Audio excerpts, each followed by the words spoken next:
Tidak ada kemuliaan tanpa salib atau penderitaan. Tidak ada kebangkitan tanpa kematian, dan tidak ada kesuksesan tanpa pengorbanan. Saudara-saudaraku, masih bersama saya Pendeta Sungli Alamako dalam perenungan firman Tuhan yang pada saat ini terambil dari Injil Markus pasal 8 ayat 27 sampai 38. Firman Tuhan berkata demikian. Kemudian Yesus beserta murid-muridnya berangkat ke kampung-kampung di sekitar Kaisarea Filipi. Di tengah jalan ia bertanya kepada murid-muridnya, katanya, "Kata orang, siapakah aku ini?"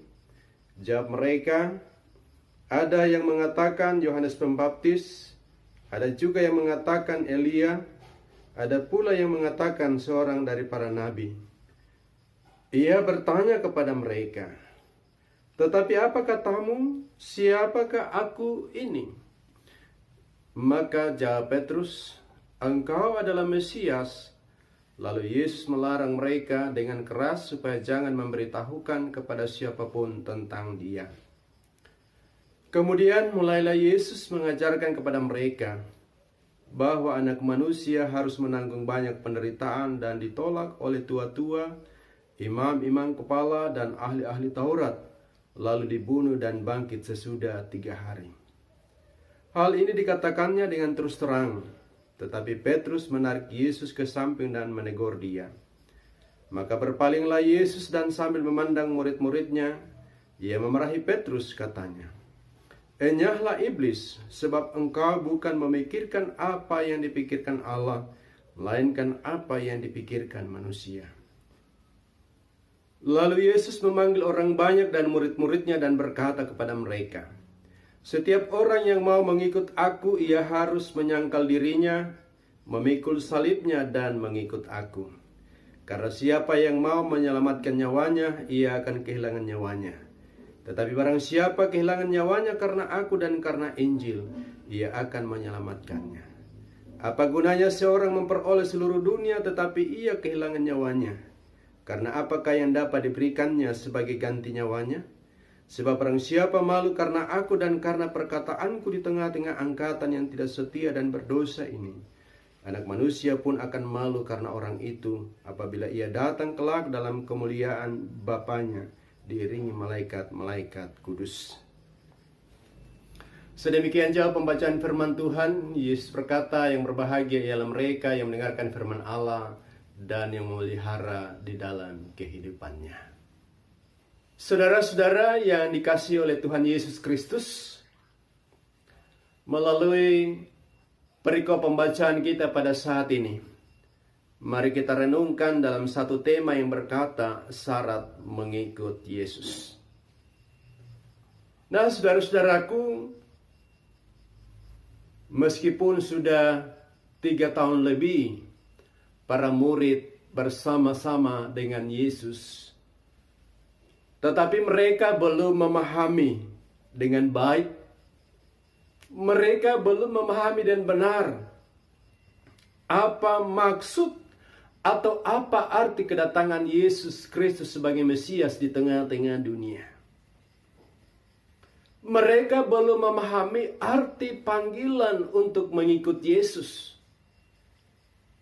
Nah, saudara-saudara, pada awalnya para murid memahami bahwa kedatangan Yesus sebagai Mesias adalah kehadiran seorang pemimpin politik yang akan membebaskan mereka dari penindasan penjajah Romawi pada saat itu. Sehingga Yesus memberitahukan dan mengajar kepada para murid, memberitahukan mengenai keberadaannya, memberikan penjelasan dan berterus terang bahwa ia datang ke dalam dunia ini sebagai Mesias adalah untuk menanggung banyak penderitaan. Ia akan disalibkan dan bangkit pada hari yang ketiga. Namun dalam hal ini Petrus sulit untuk memahami apa maksud dan tujuan dari perkataan Yesus. Petrus lebih mementingkan pikirannya sendiri sebagai manusia daripada berusaha untuk memahami pikiran Tuhan. Oleh karena itu, pada ayat yang ke-33, Yesus berpaling sambil memandang kepada para murid. Ia memarahi Petrus, katanya, "Enyahlah iblis, sebab engkau bukan memikirkan apa yang dipikirkan Allah, melainkan apa yang dipikirkan manusia." Saudara-saudara yang saya kasihi di dalam Tuhan Yesus Kristus, melalui perikop bacaan kita saat ini, Yesus memperjelas pengajarannya tentang arti kedatangannya sebagai Mesias dan syarat-syarat untuk mengikut Dia.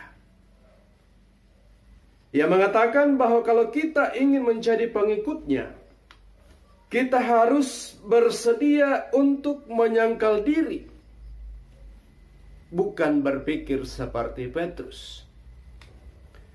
Kita harus bersedia untuk memikul salib karena Dia sendiri memikul salib.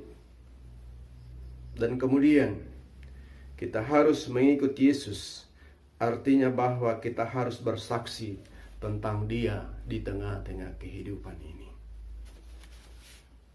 Ketiga hal ini adalah syarat penting dan mutlak untuk menjadi pengikut Kristus. Sebagaimana dikatakan pada ayat yang ke-34 dari perikop bacaan kita saat ini. Setiap orang yang mau mengikut aku, ia harus menyangkal dirinya, memikul salibnya, dan mengikut aku. Saudara-saudara, menyangkal diri artinya bahwa dalam menjalani hidup ini, kita harus selalu menjalaninya sesuai dengan apa yang Tuhan kehendaki. Sesuai dengan apa yang Allah perintahkan, bukan sesuai dengan apa yang kita pikirkan dan katakan. Kita harus mengatakan tidak terhadap keinginan-keinginan hati kita dan mengatakan ya terhadap apa yang Allah inginkan untuk kita lakukan. Allah yang menjadi terpenting di tengah-tengah kehidupan ini. Allah yang menjadi pusat kehidupan kita, dalam perasaan, dalam hati dan pikiran kita. Kehendak Allah menjadi segala-galanya. Saudara-saudara, kemudian memikul salib berarti bahwa kehidupan menjadi murid Yesus itu bukanlah hal yang mudah. Untuk mengikut Yesus, kita harus siap berkorban, tabah dan rela menderita, menahan diri dari segala hawa nafsu dunia. Salib adalah bagian yang tak terpisahkan dari kehidupan seorang murid Tuhan. Salib menjadi lambang kesetiaan dan kesediaan untuk menderita seperti Kristus. Saudara-saudara, menyangkal diri dan memikul salib artinya bahwa tidak ada kemuliaan tanpa salib atau penderitaan. Tidak ada kebangkitan tanpa kematian dan tidak ada kesuksesan tanpa pengorbanan. Dan jalan inilah yang telah dilalui oleh Tuhan Yesus sebagai Tuhan dan Juru Selamat kita. Kita harus sadar dan mau menanggung segala akibat yang timbul karena kita mempertahankan iman kita kepada Yesus Kristus. Bahkan kita harus rela kehilangan nyawa. Segala kehendak Yesus menjadi prioritas utama dalam kehidupan kita. Dengan sadar dan rela hati untuk melakukannya. Fokus kita adalah pemenuhan kehendak Allah dalam kehidupan ini. Itu berarti kita telah siap memenuhi panggilannya untuk menjadi murid Yesus. Kita telah siap untuk mengikut Dia dalam komitmen seumur hidup untuk melakukan segala kehendak-Nya. Sudahkah kita siap untuk menjadi pengikut Yesus?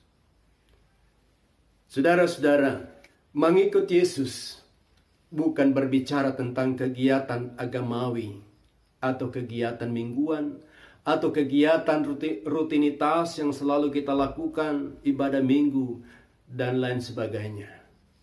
Mengikut Yesus bukan berbicara tentang program organisasi gereja, tetapi mengikut Yesus berbicara tentang pikiran, kebiasaan, berbicara tentang karakter, gaya hidup, dan kehidupan kita setiap hari.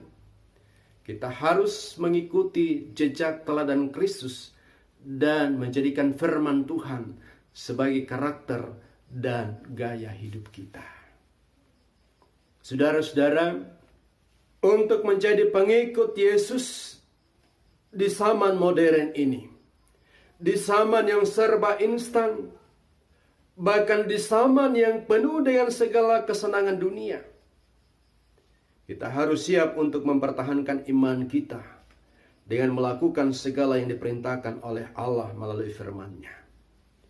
Mengikut Yesus tidak berarti kita bebas dari masalah. Persoalan dan tantangan akan selalu ada. Tetapi saudara-saudara, Yesus akan selalu menopang. Yesus akan selalu menguatkan dan memampukan kita menjalani hidup yang ada. Yang terpenting adalah bagaimana kita menjalani hidup yang ada. Kita selalu pasrah dan bersandar hanya kepada Tuhan. Demikian firman Tuhan, terpujilah namanya.